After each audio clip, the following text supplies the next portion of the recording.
First of all, I would begin as a Muslim by saying Bismillah ar-Rahman ar-Rahim, in the name of God, the Merciful, the Compassionate. Alhamdulillah wa salatu wa salam ala Sayyidina Muhammad wa ala alihi wa ashabihi ajmain. Ashhadu an la ilaha illallah wa ashhadu anna Muhammadan abduhu rasuluh. So I begin by praising God and by witnessing that Muhammad is his servant and messenger, and I do this, I begin by praising God to identify myself in this university first as a Muslim. And what I'm saying is that, the reason why I'm saying that is that I'm speaking to you from a religious framework. And that's something that I need to have a right to do even when I'm speaking in an academic context. Now that may seem obvious to you. To others it may seem uncomfortable. Having studied my PhD at the University of Chicago, I know that many people believe that there is a neutral discourse that's stripped of religion, which is a secular discourse, and that's the proper discourse to use, speaking rationally, speaking about issues. I believe that neutrality is a fiction, and that people of faith should not have to reduce their language, strip their language always of God, and to somehow justify everything in materialistic terms. At the same time, Muslims need to realize that the goal of Islamic law, according to religious scholars, is not simply to get people to the afterlife. That's the ultimate goal. But how does that happen? That happens through a life process. And if our lives are not shaped in a way that is fair and just, if our experience in this life and in this society is not a positive experience, there's a very good chance that we will not become the kind of grateful people of faith who will feel that close relationship with God. In fact, if the society in which we live is unjust and unfair, and in particular, if the injustice is done in the name of religion, probably people will be driven away from religion. So that it is not in my hands if anyone gets into paradise. It's not in my hands if anyone is guided.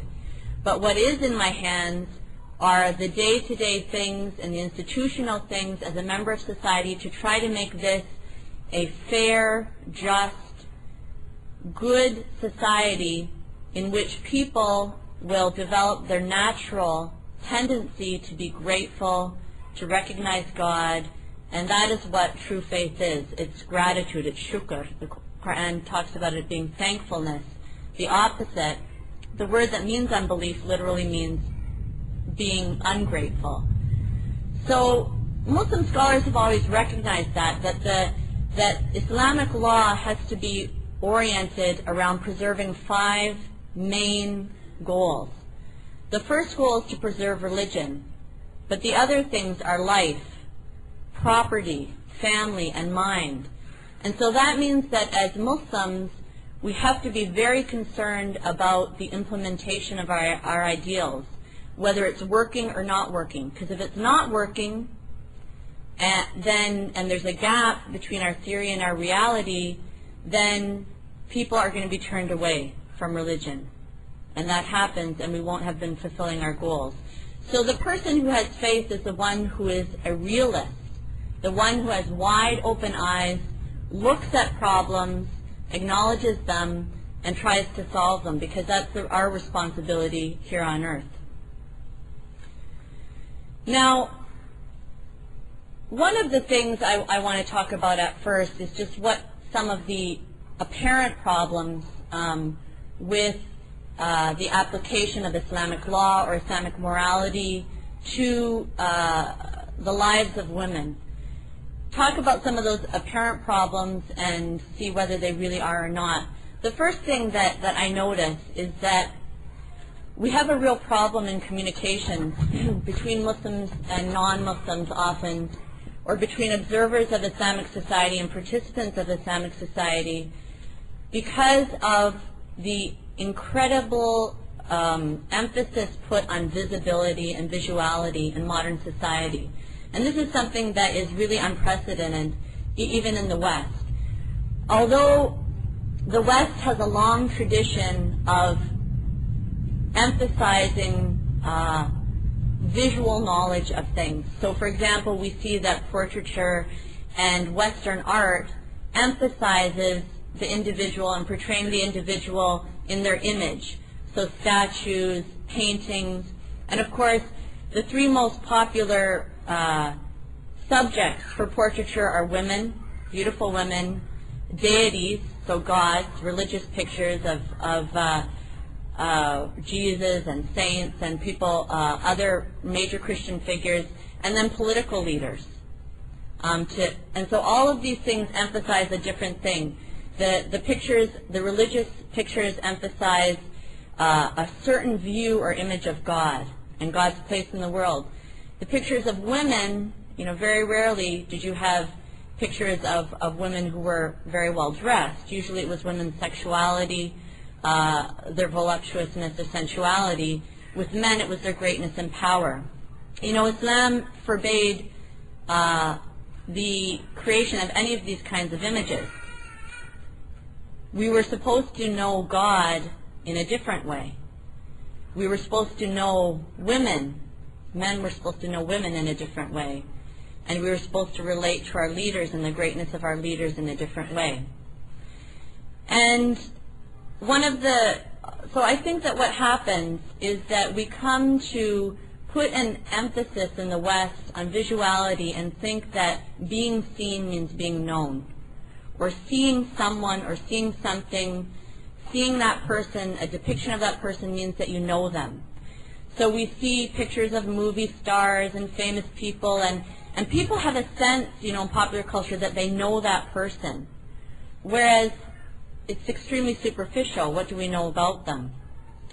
Islamic society looks at things differently, and you should know people by their actions and what they do. And I want to give you an example.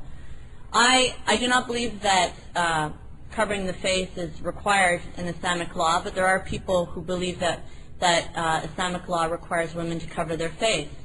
I lived in Pakistan for a year when I worked in an Afghan refugee camp, and because Afghan society is very conservative, especially among the kind of village people who were living in the camps, most women needed to cover their face and their whole bodies. Now, I remember hearing my husband, when I first met him, speaking about this one woman. Her name was Muhammad. And he spoke about her so many times, about this great woman who was very smart. She was a scholar, about how smart she was and all the different things that she said. He was telling me about all the good work that she did, working with orphans and running these camps. And I didn't meet. She was covering her face, totally. And I realized that my husband had never seen her. And what was interesting to me was that he had such a complete picture of who this woman was. He had so much respect for her, yet he had never seen her. And that's something that I think is very difficult for people coming from a Western perspective to understand, because we think that being covered means being invisible. If you read newspapers and descriptions of, the streets of Saudi Arabia or other places, the way that reporters will describe it, it's, women are invisible. You never see women in the streets, or women are invisible in the society. In Muslims don't look at it that way. To be covered does not mean to be invisible, and to be uncovered does not mean that you are known. So I really want to stress that, because I think that's probably at the heart of a lot of the misunderstanding of the dynamics of an Islamic society and of a Muslim society. I also remember when we took a trip to Morocco, where I teach the Hartford Seminary, and we went to, it was an interfaith group, and one of the women in our group, who was a non-Muslim, was very upset because she said, why do I just see men in the coffee shops and I never see women? And this is, why are women stuck in their homes, and why can't they come out and go into the coffee shops? And she thought that this was a really bad thing. Now, the man said, he was very nice, this Moroccan man, and he said to her very gently, he said, what happens is that when women's friends come over to visit, the men leave the house so the woman can have privacy with her friends. And usually, because culturally, the women are taking care of younger children, and so it's not as easy for them to go out and drag the kids everywhere to go sit in the coffee shop for a few hours. What happens is that the men, out of respect for their wives' privacy, so they can have, and these are people, ordinary people who live in small apartments, they don't have a lot of space, is that they leave and while their wives are visiting with their friends. So, you could analyze that in many different ways, but there's a basic dimension to the whole culture that is being engaged in that society that's not understood, because things are looked at very superficially, just visually from the picture on the street, and then assumptions are made. Because women aren't sitting in the cafes, they're not doing anything. Or because women are sitting in the cafes, that means they have no life, or they have no social life, or they're stuck at home, just scrubbing the pots and pans, whereas there may be a lot going on in those homes. There may be what happens, for example, traditionally over the centuries in Muslim societies where women have study circles, things called halaqas, so that they're running study groups. They're having all sorts of activities, but it's not necessarily in the same space as the men. So we have to look at those things and understand them.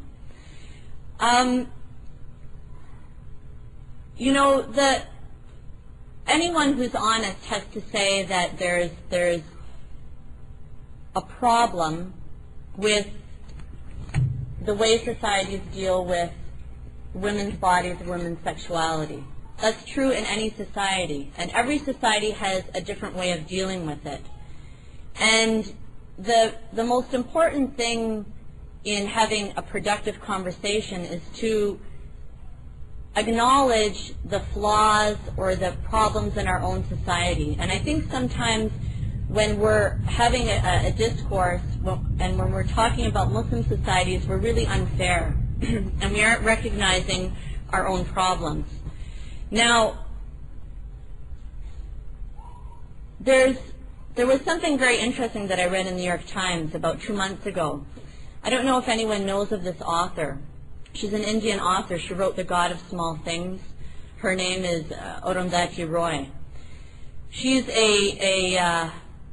of Hindu descent. I assume she's some kind of practicing Hindu based on her novel, which was about different Hindu practices. Beautiful novel. She's also a social activist. She's very well known in India for protesting against very destructive environmental policies of the Indian government. And she argues a lot for poor people. Now, there was a great feature on her in the New York Times, and they mentioned that she used to have beautiful long hair, and that just before the interview she'd cut her hair to an inch short. And they asked her, why did she basically shave her head? She said, because I was so tired of reading articles about my book readings and interviews I had where they kept talking about my beautiful long hair. So I decided to cut it off. Now, that's a solution. That's one solution. Islam looks at things a little different. The way that Muslim women deal with this is that we say, in public, we're going to wear a certain kind of professional dress that provides enough coverage that our hair does not get all of this excessive attention. And that's the basic difference between Muslim women's dress and Muslim man's dress, because the rest of it is basically the same, and it's covering up. If you look at any Muslim society, the men and the women pretty much wear the same thing, but slightly different fabric or form. So in Saudi Arabia, they wear the long one-piece gown. In Pakistan, they wear shalwar qameez.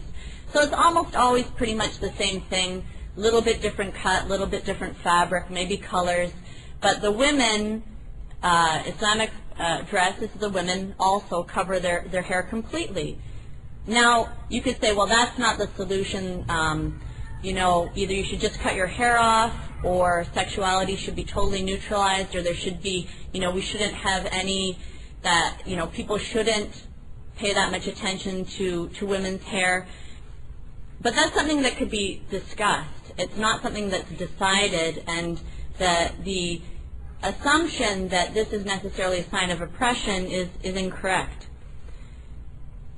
Also, something happened 2 weeks ago that really shocked me. I don't know why, but Greta Van Susteren got a plastic surgery. I don't know, I'm coming from America, and even though I'm Canadian, I've lived in the United States for so long, I think sometimes I make the mistake that Americans make, which is that we think that everyone, the world revolves around the United States, so you all know, all these American people.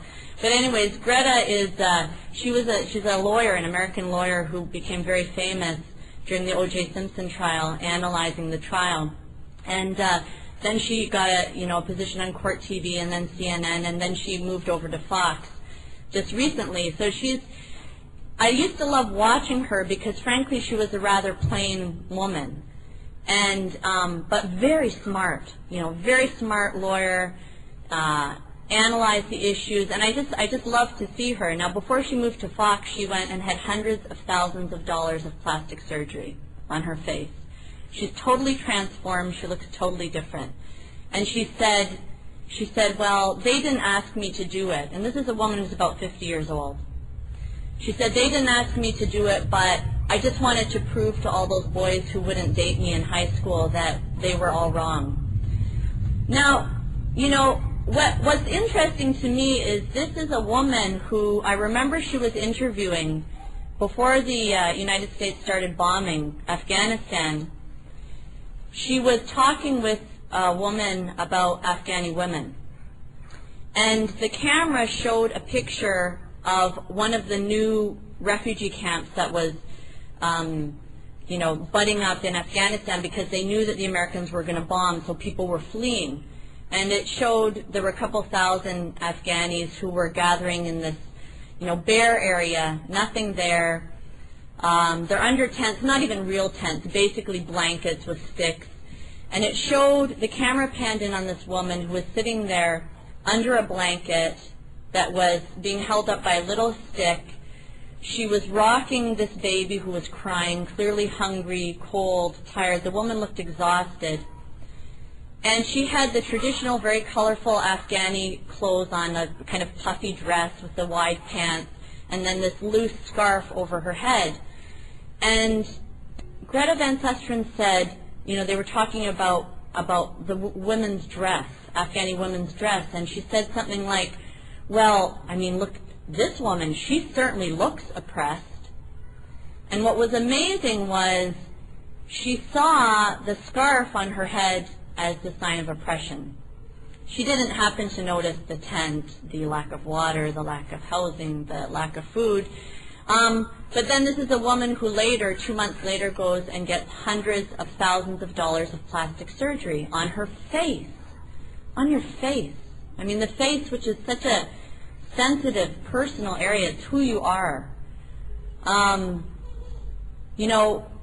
What is different between that and covering your face? What is a society, in New York City, studies have shown that something like 70% of Jewish girls who grow up in New York City get a nose job by the time they're 16 years old.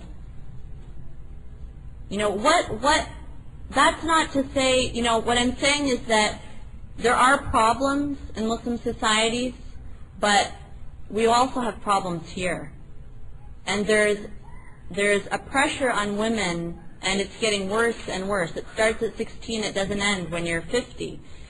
And the constant bombardment of images of women over and over and over on the street, on signs, in magazines, on TV, makes people feel so unhappy with how they look. This doesn't have anything to do with the weight problem. How many Canadian women, if you took a poll right now, would say that they're unhappy with the shape of their body? And take that poll in a country that, that doesn't have this affluence. or doesn't have this culture of visuality? Will you find, what percentage of women will you find being unhappy with their body shape? It'll be a huge difference. So, you know, we have to be aware of that. We have to be aware that there are serious problems with the image, with the way images are used in this society, and it's affecting women in a real way. It's causing them to mutilate themselves, to undergo surgery, to inject silicone in all sorts of places. I mean, to go under general anesthesia. I mean, think about it. I listened on public radio. Public radio in the United States is like CBC. So this is the one place where you can get intelligent conversation. A 3-hour afternoon program that is hosted by a 50-year-old woman. She spent 3 hours talking about plastic surgery for women, about taking fat out of a certain place in the thigh and injecting it into the cheek to make you look younger. And I mean, it was from top to bottom. This is an intelligent solution to the image of women in society. You know, I don't want to dwell on it too much, but maybe I'm a little bit frustrated having followed the news much more closely the past couple months than I normally do. You know, because of the situation since September 11th, I've watched a lot more TV, read a lot more newspapers, a lot more general interest publications, just because I felt that I need to be aware of sort of what the average person, the average American, and I live in America, you know, what they're reading. And it's just amazing to me how there are such superficial impressions of Islam and of Muslim women. And it's a problem because it affects policy. You know, it not only affects attitudes, but it goes down and it filters down and affects major policies. Now, this is not to say, and I want to move to my next section, that there are not problems in Muslim societies, or that women are not sometimes oppressed in the name of religion or in the name of Islam, because this happens. This happens often. I mean, anywhere there's someone who wants to commit violence or oppression, they will use the most powerful discourse that's around them. And in some areas, that will be a tribal discourse. So, for example, in many parts of Afghanistan, where religion, you know, seems to have penetrated very lightly, they will talk about the code of the Pashtuns, and they will use that to justify certain practices. So, for example, it's part of Pashtun practice that instead of a man giving a gift to his wife at the wedding, two fathers arrange to, the one father says, well, I'll let your son marry my daughter, and your son will marry my daughter, and that's it. We'll just call it a deal. There's a term for this in Islamic law called shigar, and it's prohibited in Islamic law. But if you go to Afghanistan among those tribes, they'll say, no, well, this is our culture, this is our tradition. So they use their most powerful discourse, which is the discourse of their culture and their tribalism, to justify what they do to oppress some women in their society. In Muslim societies, you will find people using Islam as a justification for all kinds of oppression. That's absolutely true. But that doesn't mean that Islam as a cause truly supports that oppression or supports those practices. One example, a very good example, are honor killings, which go on in particular in Jordan, Syria, Lebanon. That area in particular, there's a kind of tradition of honor killings.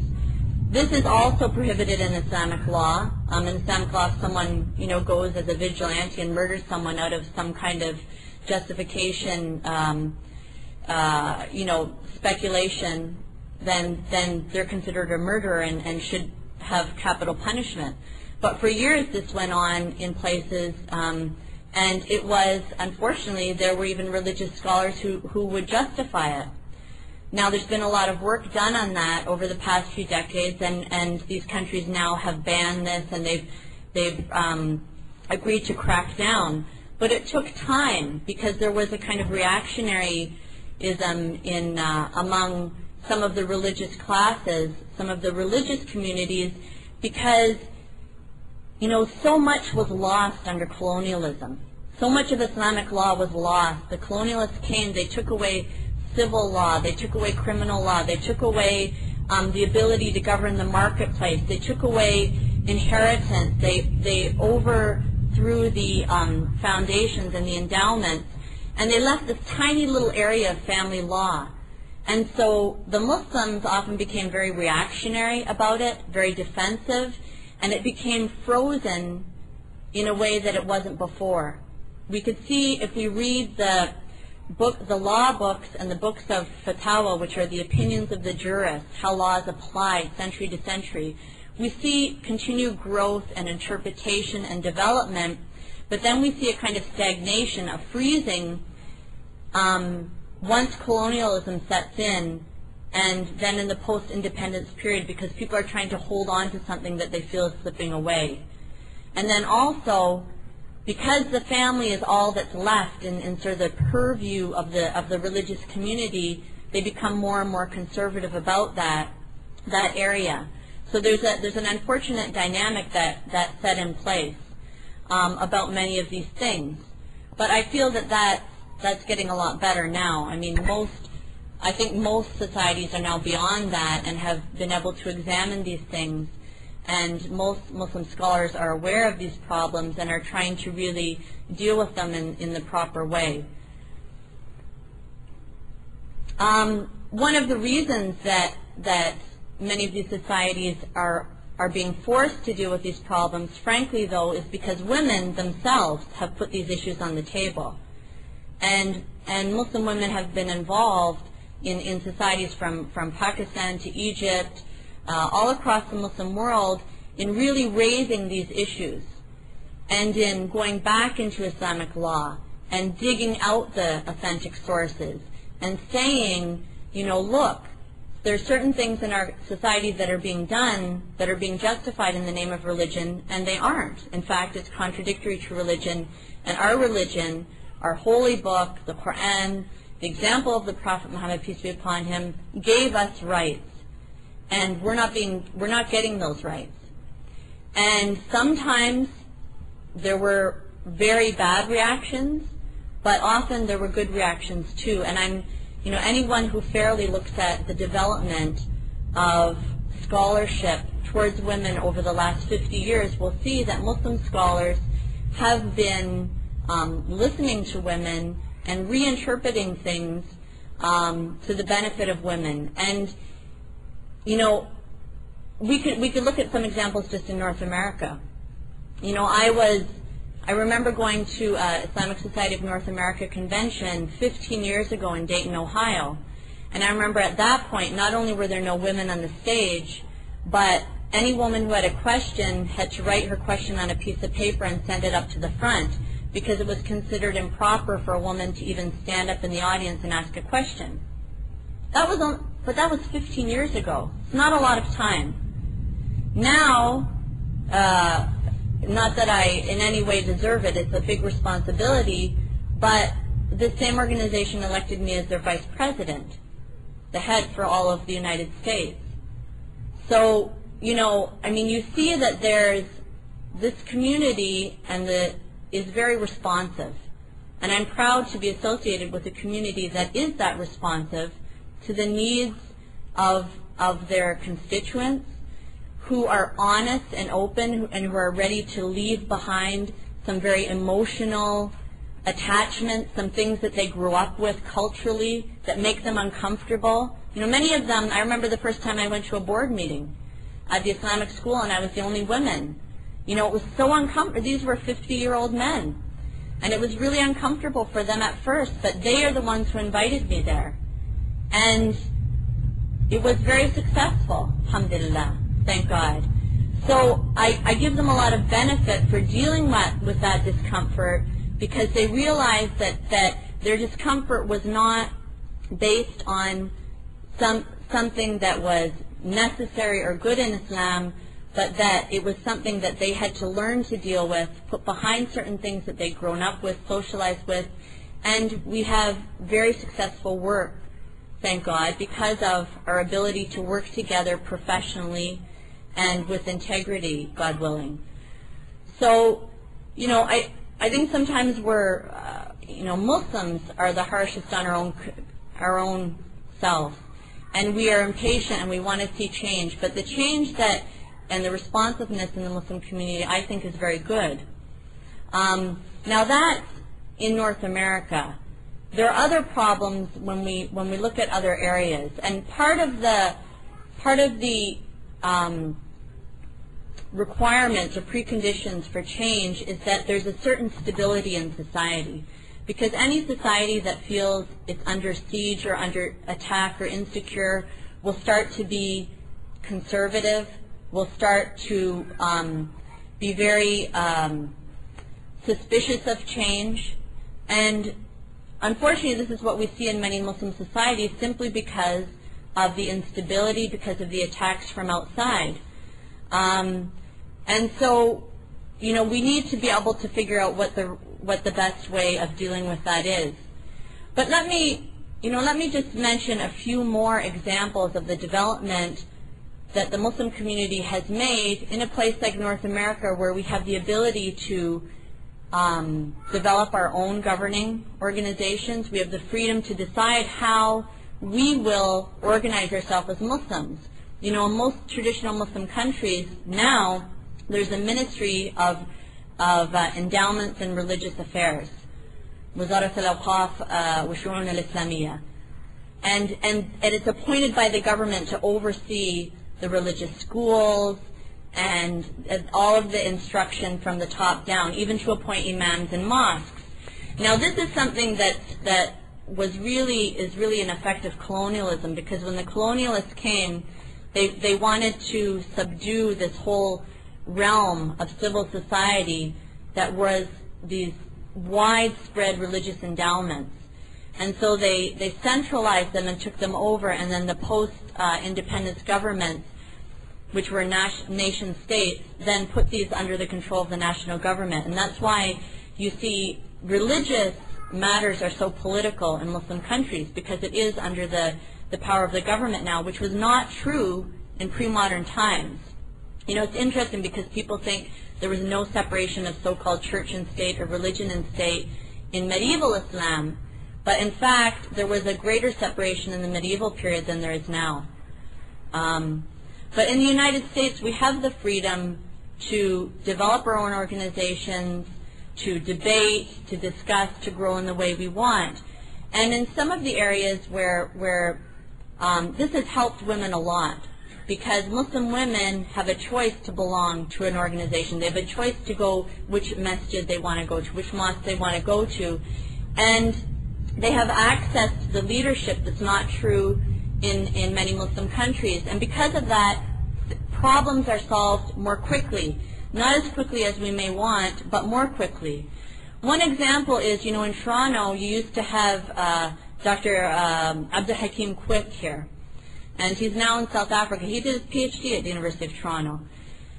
He was one of the people who noticed that a lot of Muslim women were running into a problem in North America, which is that when their husband had a problem with them, this is if it was like, this isn't the majority or by far the norm, but that small percentage of men who were abusive, or not only abusive, but were somehow very tyrannical towards their wives, one of the things they would do they wouldn't divorce them, but they would go away somewhere. They would go move back to Pakistan or move back to Egypt and just leave her. And she wasn't divorced, but her husband wasn't there either. And so this actually is, there's a term in the Quran called al-mu'allaqa, which means the hanging woman, and it's addressed in the Quran that this woman whose husband has abandoned her without giving her a divorce, but he also doesn't live with her anymore. So when he noticed that, he went and he called a meeting of imams and of scholars, and they discussed it. They said, what can we do? Because we're not living in a Muslim country where this woman can go to a Muslim judge and get him to grant her a divorce. So they had meetings about it, they talked about it, they studied, and then they agreed that the imam of a mosque in this context, in this country, has the authority to grant a judicial divorce to that woman if it's proven that her husband has abandoned her. Now that was a great thing, and it was a very brave thing for them to do, because many people said, you know, you don't have that authority, you don't have that power, but they were able to argue it and get support from scholars in other parts of the Muslim world that they did have the authority to do it. So they solved that problem, and Abdul Hakim Quick wrote a very good paper on this. Also, Muslim scholars have been dealing with problems in the marriage contract.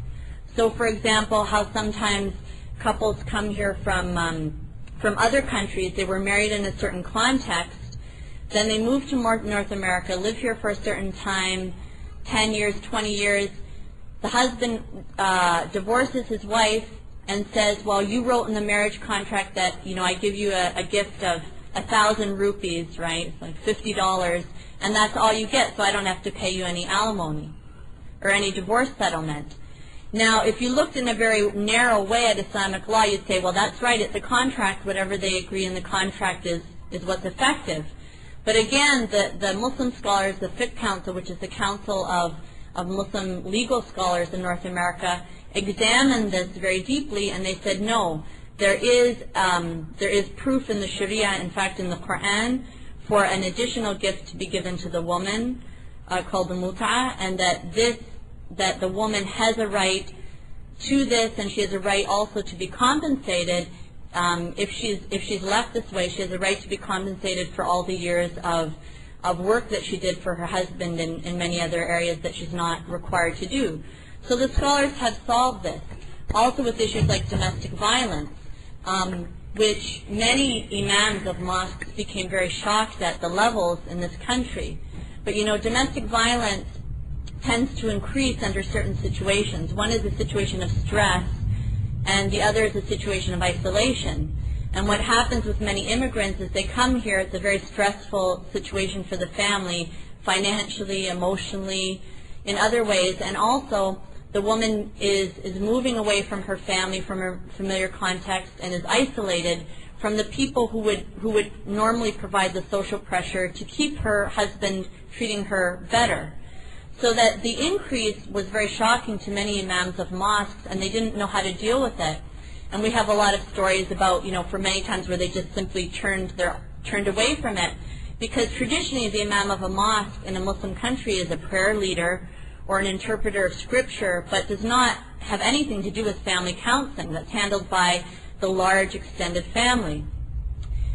But to their benefit, many of these imams realized that in North America, 70 to 80% of their job would be family counseling. That's just the reality. And many of them have gone out and got training in family counseling. ISNA and other organizations have sponsored domestic violence training seminars and have been doing that outreach to the leaders of communities to say that this is your responsibility. If you're a leader of a community, you have to be able to recognize domestic violence, you have to know how to report it and how to deal with it. So that, you know, we have to be, I'm very optimistic about the development of this community and the ability to respond to real problems that are occurring.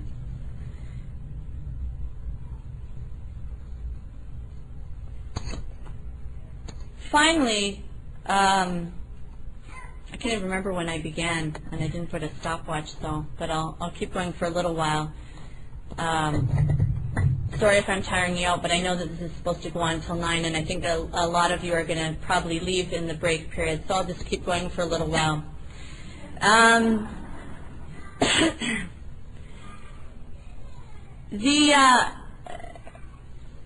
When it comes to, you know, the problem, so-called problem of Islamic law, whether it has to do with women or with others, I think the main issue that we really have to grapple with, and this is an area where Muslim scholars are really only starting to look at things in depth and with some sophistication, is the extent to which law should be used to ensure that society is, one, secure, and second, moral.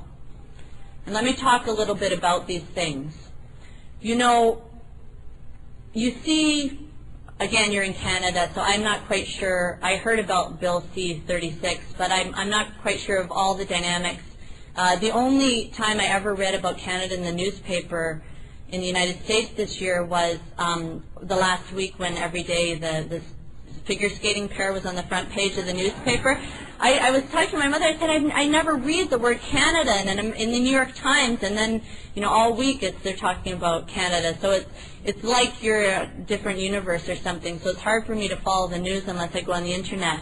But at least in the United States since September 11th, what's interesting is to see how a society that has defined itself as a society essentially created to provide an environment so that people could exercise their freedom has increasingly defined itself as a society that necessarily and primarily needs to be secure. And so the balance between freedom and security is shifting. And over and over and over we hear justifications about limits on freedom in order to make society more secure and safe. Because if a government cannot make a society secure, and if you aren't secure and safe, you obviously cannot exercise your freedoms. So that's something that every society, every political theory, every constitutional system needs to grapple with. And what we see in many Muslim societies is that there are many threats, and there have been many threats to them politically. We also see that materially they're very insecure. Their economies are very insecure and vulnerable. And because of many different kinds of insecurity, there have been limits on freedoms. And this does not mean that all of these limits are justified, but it means that we have to understand that in any society there's a dynamic that engages, and it's not because people are necessarily anti-freedom or because they're necessarily tyrannical or they love tyranny or they have some kind of immature existential development so they can't embrace freedom. It's because there's often many factors in society that make people want to look first and foremost at security. The second area is morality. Any society has a debate about what is in the public interest and what is good for the people. Now, if we look at Canadian society, for example, we see that I believe that it's required to wear helmets if you ride a motorcycle in Ontario. Is that correct? Okay, if you tried to make that a law in Texas, you would never, ever be elected. That would be considered a fundamental violation of personal freedom. I mean, this is my body. This is my head. This is my life. How can you force me to put a hat on my head, a helmet on my head? That is something that in a place like Texas would be inconceivable. Yet in this society, in Ontario, we wouldn't even bat an eye. We don't feel it's oppressive because we've embraced the idea, it's a social norm now, that is in our best interest, and the government has a right to protect us and to ensure that if we are not taking care of ourselves, that the government will take care of us. Now, I think when it was first introduced in Ontario, there's probably a lot of debate, but now we've got used to it. Same thing with seat belts. I mean, you're forcing someone to do something on their body, in their own car, and why is that? Because we believe that there's that the interests of society are greater than the personal freedom of the individual, to the point where we will fine them. It's a crime not to do it. A small crime, but it is still a crime.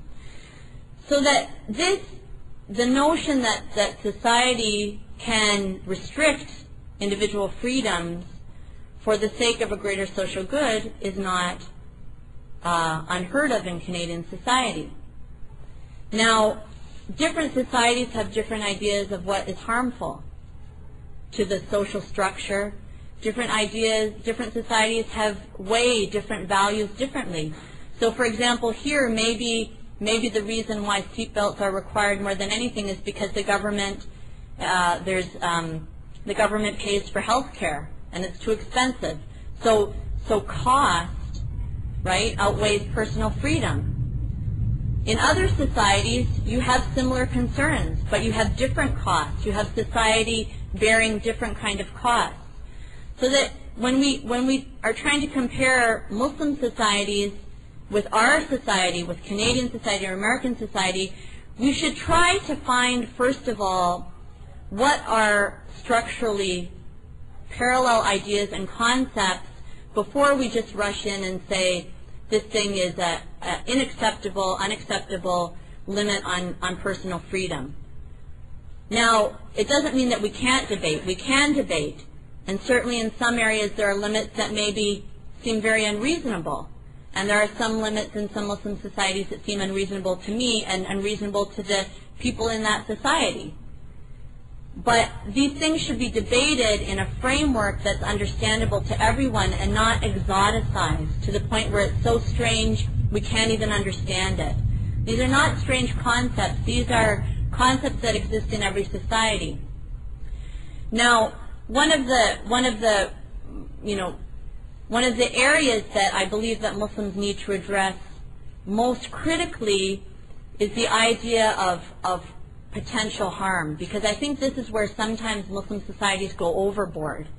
And that is that if there's a risk of something prohibited happening or something harmful happening, that you try to block the means to that. There's a term in Islamic law called sadd al-dharaya, which means blocking the means. Now, that is, for example, what was done in Afghanistan to forbid girls from going to school.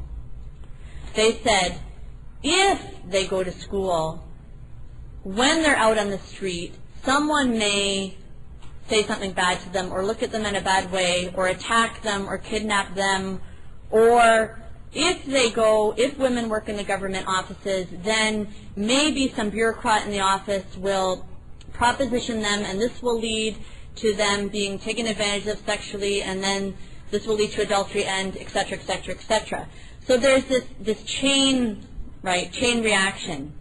Now, part of the problem that I believe that part of their mistake was that they didn't look at other risks, because there are always multiple risks involved.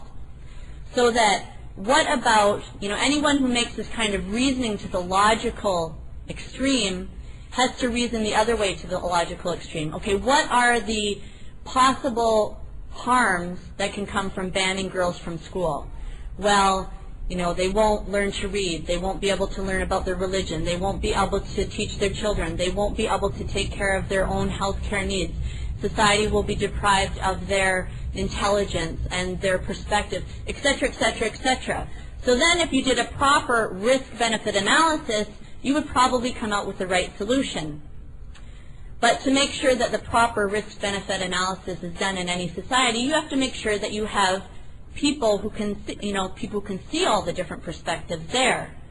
So that if you have a bunch of people who are all demographically exactly the same age, the same gender, the same educational experience, they're probably going to see things more along the same line and be blind to a whole bunch of other factors.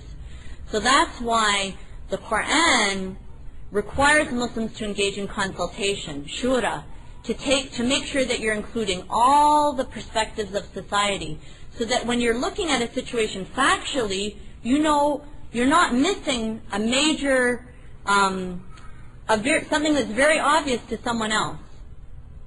Someone else will see this as an obvious problem, but you don't see it because that's not in your purview of life. So that's where we need to work harder. And when we're trying to, as Muslims in this country, when we're trying to be supportive of Muslims in other societies and cultures, we need to be supportive of all of those Muslims, men and women.